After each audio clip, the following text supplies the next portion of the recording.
The crowd had gathered beneath the morning sun, casting long shadows over the grass that bordered Redwood Basin. Children giggled as they chased dragonflies.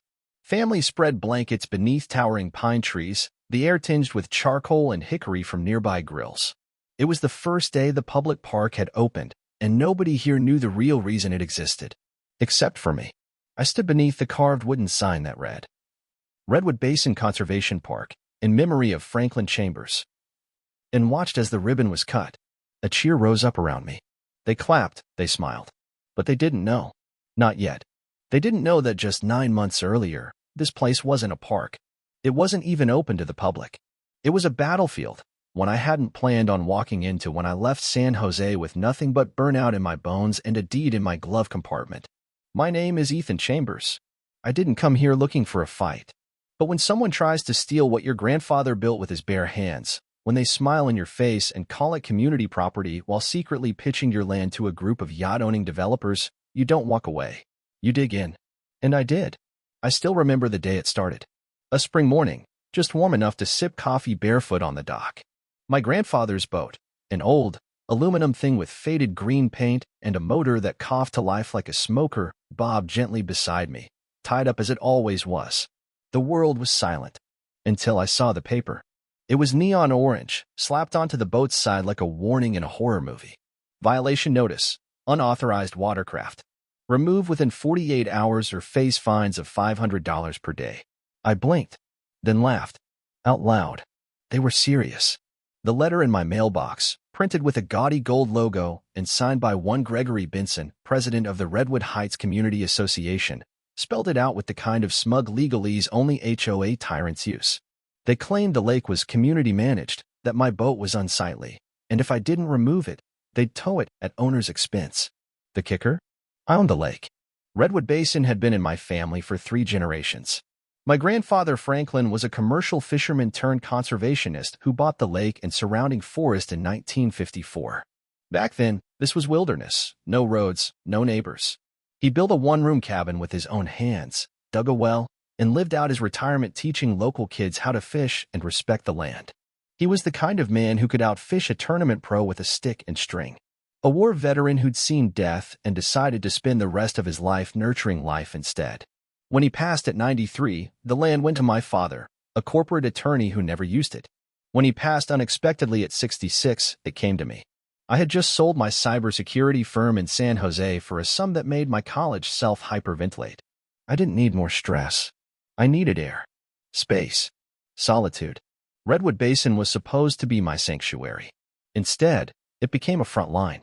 The first person I called was Tom Branson, a retired carpenter with hands like driftwood and a voice that rasped from decades of sawdust. He lived a half-mile down the lake in a crooked cottage he built himself. Tom knew my grandfather. Hell, he'd fished with him. When I told him about the notice, he just sighed. Benson's been trying to annex this lake for years, he grumbled. Calls it the community's jewel, like he carved it out of granite himself. Your granddad would have told him to shove that notice where the sun don't shine. Then he said something that made my blood run cold. They've been hosting fishing tournaments on your shoreline. Big ones. Catered. Sponsored. Pretending the place belongs to them. I didn't believe it. Not until I found their website. Photos. Dozens. Of rich men in branded vests holding up fish beside my grandfather's dock. Of catered tents, branded flags, and a tournament called the Redwood Elite Anglers Classic, happening next weekend, no less. The prize pool? $10,000. I needed help. Legal help. So I called Dana Reynolds. Dana was my college friend turned environmental lawyer. We'd nearly dated once, but careers got in the way. She knew water law, conservation codes, land rights, exactly the person I needed. I sent her everything, the letter, the photos, even the GPS-tagged images from the tournament. Her reaction? Holy hell, you're sitting on a lawsuit goldmine. This isn't just HOA overreach. It's organized trespass, maybe even fraud. We made a plan. Step 1. Document everything.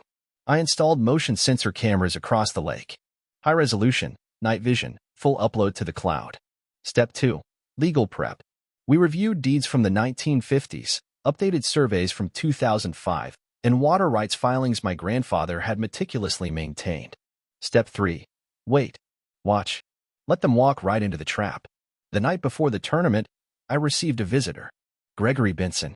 Slimy in a polo shirt and gold watch, driving a BMW he probably bought with HOA fees. He smiled like a man offering poison in a champagne glass. "We're willing to overlook the violation," he said, holding out a paper. "Just sign this acknowledgement of the HOA's stewardship of the lake, and you can keep your boat where it is." I didn't sign. I told him I'd have my lawyer look at it. That word made his face twitch. Then I asked, "Does this cover the $10,000 fishing tournament you're hosting on Saturday?" His face went pale. They knew I knew, and they had no idea what was coming. Dawn broke over Redwood Basin like a secret about to be told. I stood at the edge of the dock with a pair of binoculars and a coffee mug, the same way my grandfather once had.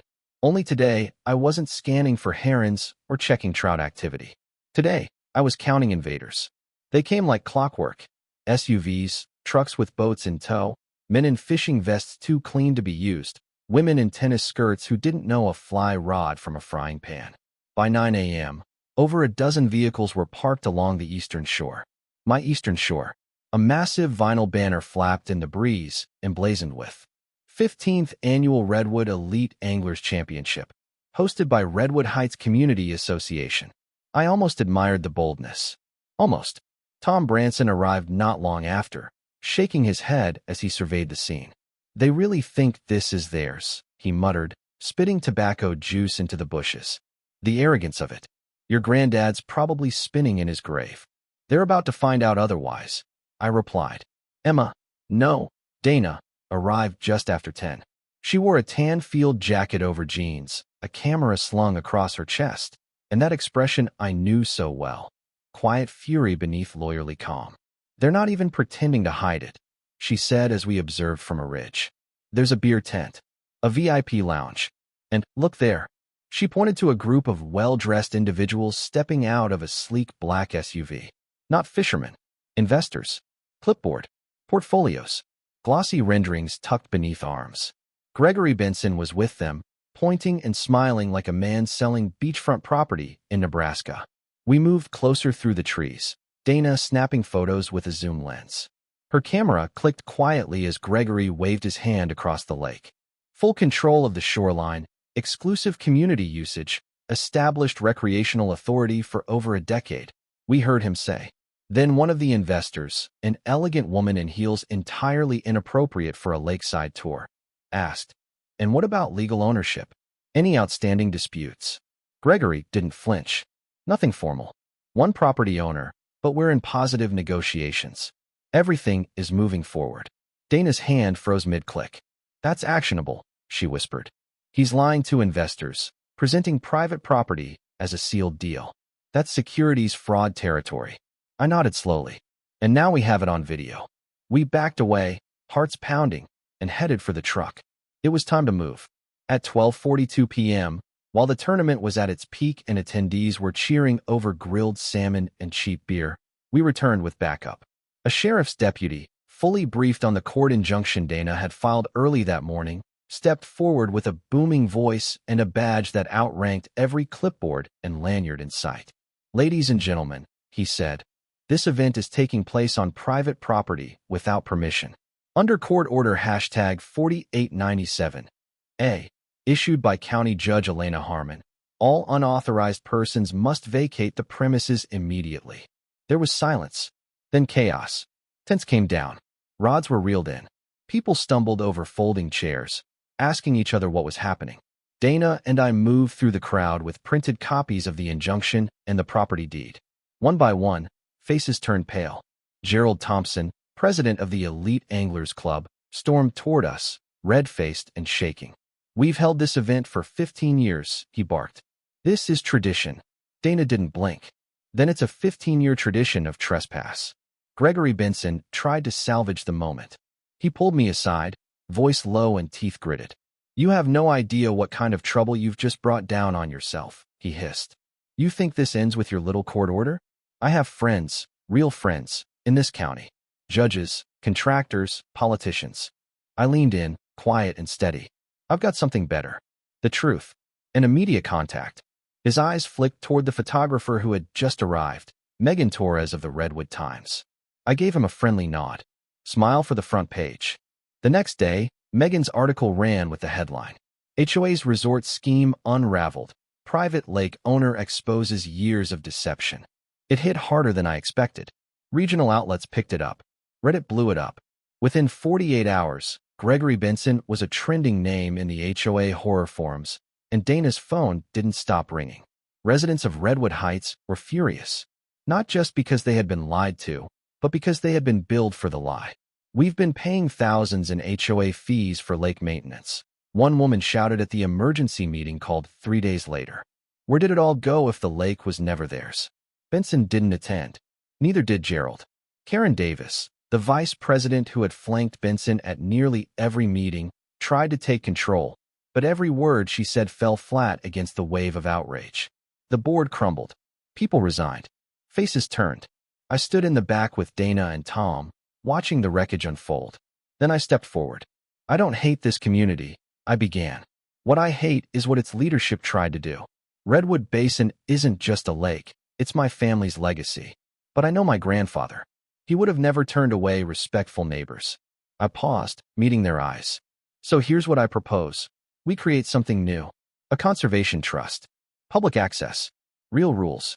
Transparency.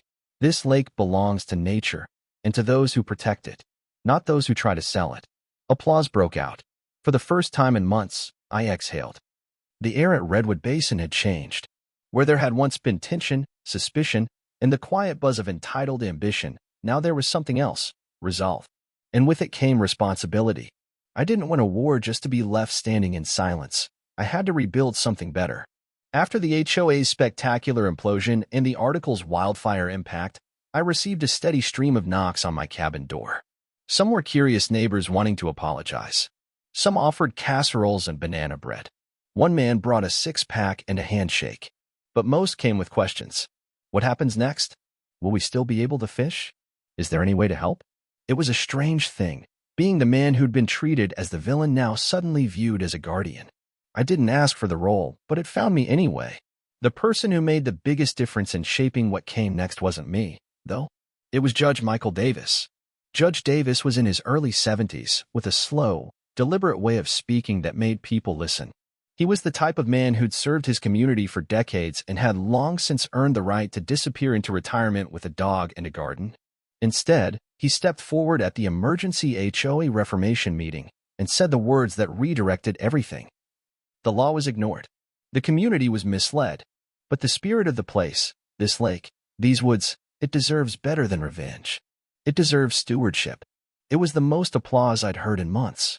Within a week, the remnants of the HOA voted to dissolve its claim over the lake entirely. In its place, we registered a new nonprofit, the Redwood Basin Conservation Trust. Judge Davis agreed to serve as the board chair, Dana as legal counsel, and me, as reluctant as I was, as director of operations. Our mission was simple: protect the lake, preserve access, educate, restore. Every move we made from then on had to reflect those values. We started by tearing down the signs the HOA had posted over the years. No unauthorized boats. Elite Anglers Club access only. HOA property. Do not enter. We replaced them with clean, understated plaques carved from local cedar. Redwood Basin Conservation Area. Private land. Public access by permit only. Respect the land. Respect each other. Permits were simple. $25 a year. Every dollar went into conservation. We issued fishing access, kayak launching tags, and had volunteer rangers, mostly old-timers like Tom, walk the trails and monitor activity. Dana helped draft a compact that every permit holder signed. It wasn't just a legal form. It was a promise to the land. And it worked. Families returned to the lake, this time with respect in their eyes. Kids learned to skip rocks again. High schoolers who once held beer-fueled parties now attended cleanup days. The energy had shifted. Even the once exclusive Redwood Elite Anglers Club got a second life. We renamed it simply Redwood Anglers. No dues. No exclusive access. No designer fishing jackets. Just rods, reels, and reverence. But there were still scars. The financial audit of the former HOA, triggered by Judge Davis and the county's attorney general, revealed what we'd feared and more. Gregory Benson had siphoned nearly $280,000 in HOA funds toward consulting expenses, land use surveys, and administrative planning. In reality, it went into offshore accounts and shell companies. The supposed development firm he pitched to investors didn't even exist beyond a website and some forged LLC paperwork. Warrants were issued. Investigators from the state's white-collar crimes unit got involved. Karen Davis, the former vice president, claimed ignorance until emails surfaced showing she'd helped draft fake lake boundary maps. When news broke that Benson had previously operated in Florida under a different name and had fled just before charges were filed there, it all snapped into place. He wasn't just a shady developer. He was a professional fraud artist. This time, he wouldn't be slipping away. One early summer evening, I sat on the dock with Tom Branson. The water was calm, the sky peach and violet. Tom passed me a lukewarm beer. Never thought I'd see this place peaceful again. I nodded. Neither did I. Not like this. You did good, kid, he said. It wasn't just me. He chuckled. No. But you pulled the first thread. That night, I opened an old chest tucked in the cabin attic. Inside were stacks of journals, photographs, and a wrapped frame. It was my grandfather, holding a smallmouth bass, beaming under the summer sun, with the lake glistening behind him. I remembered the day he caught it. I was 8. He let me hold the net. I hung the frame on the wall above the fireplace. Above it, I carved his words into the beam with a pocket knife. Water is life. Take care of it, and it'll take care of you. Weeks later, Dana brought good news. The land trust structure is finalized, she said, dropping a folder on the table. The Redwood Basin Conservation Trust is now permanent. Can't be dissolved by future HOA boards. Can't be sold. It's protected forever. I flipped through the documents, feeling a strange kind of weight lift off my chest. We'd done it. But the final surprise came in the mail. A thin envelope from the state treasurer's office. Inside, a copy of a check issued from the HOA's escrow account, marked Refund Settlement. Each resident of Redwood Heights was receiving a proportional return from the funds Benson had stolen. Not everything, but something. Enough to matter. And attached was a letter signed by a dozen residents. Thank you for protecting what we didn't even realize was at risk. Summer deepened, and Redwood Basin became something it hadn't been in years, a place of healing. It wasn't just the trees thickening with green or the way trout now swam in schools across clear shallows. It was something intangible. A shift. The kind of energy that can only exist when a place is no longer haunted by the weight of greed. But just because peace returned didn't mean vigilance could rest. Because Gregory Benson, despite his fraudulent history, his escape from Florida, and the mountain of evidence stacked against him, was still out there. And like a bad storm on the horizon, I could feel it. Unfinished business waiting to break. And then, it did. The first sign came in the form of a letter. No return address. No postage stamp. Just a thick white envelope slipped beneath my cabin door one morning, as if the wind had placed it there. Inside? A single sheet of paper. No threats.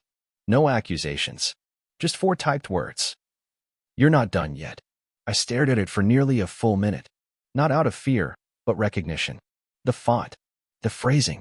I'd seen this kind of passive-aggressive menace before, back when I still ran a cybersecurity firm and we'd receive ransom notes in code. This wasn't just a prank. It was a message. I called Dana. Keep the letter, she said immediately. Glove up. Don't smudge it. I'll have a forensics contact take a look. If this is who I think it is, he's testing the water. 2 days later, we got confirmation. Dana's contact, a retired FBI analyst named Rachel Chin, called us back after examining the paper and ink. This wasn't printed at home, she said. It's a high-end office-grade printer. Same model used in law firms or city permit departments. And there's micro-text watermarks in the toner, a match to documents filed in Palm Beach, Florida, 6 years ago. Gregory Benson had sent it. And that wasn't even the worst part. Rachel had also found that, just 2 weeks prior, a shell company named Benson and Tidewater Holdings LLC had purchased a parcel of land less than 3 miles east of Redwood Heights. The buyer of record? David Green, an alias tied to Benson's previous Florida scams. He was back. Or rather, he had never left. The community was still fragile. The last thing I wanted was to reignite panic. So Dana and I kept it quiet while we gathered more information. Tom helped me install 2 new trail cams on the eastern border where the newly acquired lot bordered national forest land.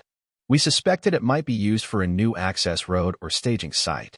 At the same time, Judge Davis requested a private session with the county's planning commission, using our evidence to question the legitimacy of the sale. What we learned chilled us to the bone. The purchased land was part of a quiet zone, Overlay, a designation used to bypass public disclosure during early development phases. In layman's terms, a legal loophole for big developers to buy, prep, and apply for zoning changes without alerting neighbors. The plan? A private marina.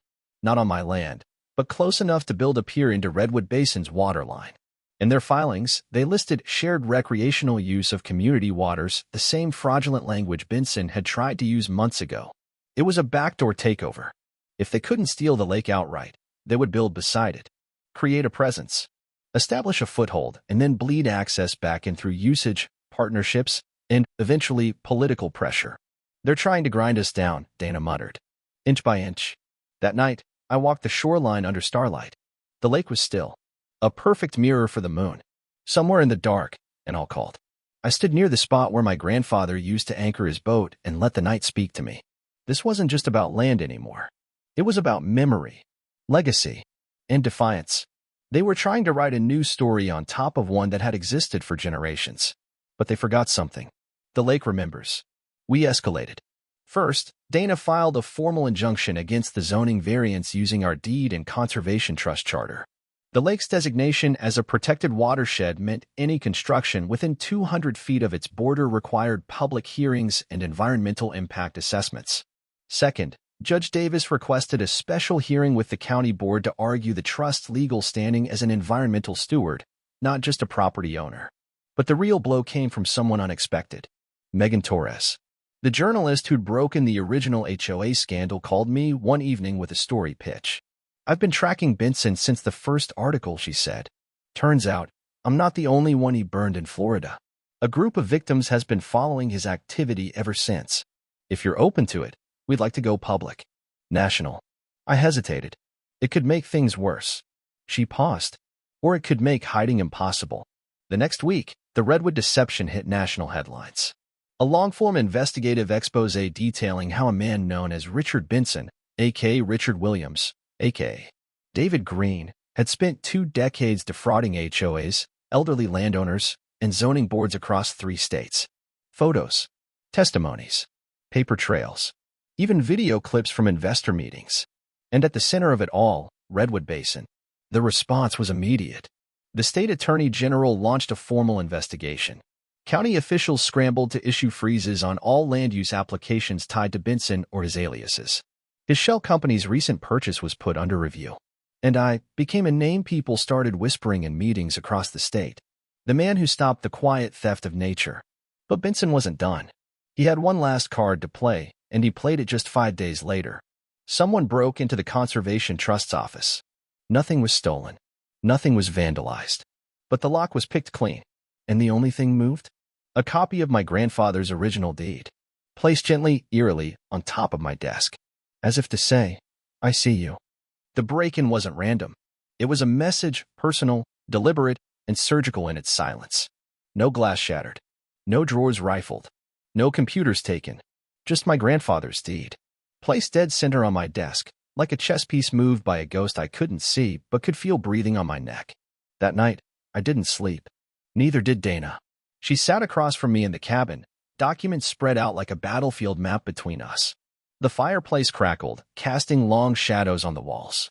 Outside, the lake was quiet. Too quiet. I think he's telling you, she said softly, that he still thinks he can win. I stared at the deed, the one that proved Sullivan, now Chambers, land was ours. Protected.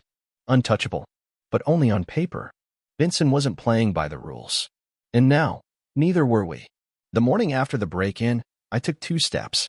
First, I filed an official report with the county sheriff. Not because I expected a quick arrest, but because I wanted a record, a timestamp. Second, I called Megan Torres. It's time, I told her. I want to go on the record. We met at the lakeside overlook where the new Redwood Basin Conservation Park sign stood. I told her everything. Not just the break-in. Not just the marina plan. But the whole, ugly story. The alias, the shell company, the falsified zoning papers, the investors who'd been duped. Megan didn't just write the article. She launched an investigation series. The Man Who Tried to Steal a Lake, a 5-part documentary that aired statewide within days. And once the cameras started rolling, people came out of the shadows. Victims from Florida. Contractors from Nevada. A former paralegal who'd helped forge development maps in Georgia. One by one, Benson's empire collapsed in reverse from the outside in. Dana coordinated with the state's fraud task force. Judge Davis reached out to federal contacts. Within a week, a warrant was issued, not just for zoning fraud, but for racketeering, wire fraud, identity manipulation, and tampering with legal records. It was over, or so we thought. Benson didn't go quietly. He ran. The night before law enforcement arrived at his newly purchased property on the ridge above Redwood Basin, he disappeared. Left behind was a gutted RV, tire tracks leading west, and a prepaid cell phone dumped at a rest stop. But that's when the second storm hit. Benson had planted something, a final act of pettiness and spite. As crews surveyed the marina lot, they discovered illegal trenching along the lakeside done without permit, without protection measures. He had begun construction work early, quietly, illegally. The soil was unstable, the runoff contaminated. By the time we found it, sediment and pollutants were already bleeding into the northeastern bank of Redwood Basin. He couldn't steal the lake, so he tried to poison it. I remember standing knee-deep in the murky water with Tom and Dana, rakes in hand, pulling debris and chemical-soaked silt from the shallows. It was like pulling poison from a wound. Slow, painful, necessary. Volunteers came, dozens of them, then hundreds. Residents from Redwood Heights, students from the nearby university. Even a few local businesses sent crews. We set up containment nets, built filtration trenches, called in environmental biologists. Dana filed an emergency injunction that froze Benson's accounts and redirected funds toward restoration. Within 2 weeks, the water cleared. And so did something else. The anger. At the final town meeting, in the same community center where Benson once smiled through clenched teeth and dictated mailboxes and lawn height, I stood up, this time with no violation notice in my hand. Just a message. This lake is older than every one of us.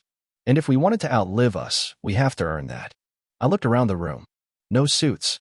No smug HOA board. Just people. I forgive the ones who were misled. I welcome those who came to help. But let this be the last time we let anyone put profit over preservation. Judge Davis stepped forward after I finished. As of today, he announced, Redwood Basin is officially registered as a federally protected conservation area. The room erupted in cheers. A month later, I received a certified letter from the U.S. Department of the Interior. It confirmed federal designation of the lake and trust as a heritage conservation site. The title would never be subject to private development. Ever. Dana framed the letter. It now hangs next to my grandfather's photo, above the stone fireplace. And Benson? He was arrested 6 weeks later at a border crossing in Arizona, traveling under the name Daniel Greenfield. Fake passport. Disguised appearance. He's currently awaiting trial, facing over 20 federal charges. And this time, the law is ready. Redwood Basin thrives. Where a marina was once planned, there is now a learning center, the Franklin Chambers Nature Institute, where local kids come to learn about water ecosystems and how to care for the land. The lake is clearer than ever. Otters have returned. The osprey nest near the western cove hatched 2 chicks this spring. Fishermen drop lines quietly with permits tucked into their vests. And me? I still take the same aluminum boat, now repainted but still stubbornly old, out to the center of the lake every morning. I drift. I think. And sometimes, when the wind is just right, I hear my grandfather's voice in the breeze. Water is life. Take care of it, and it'll take care of everything else.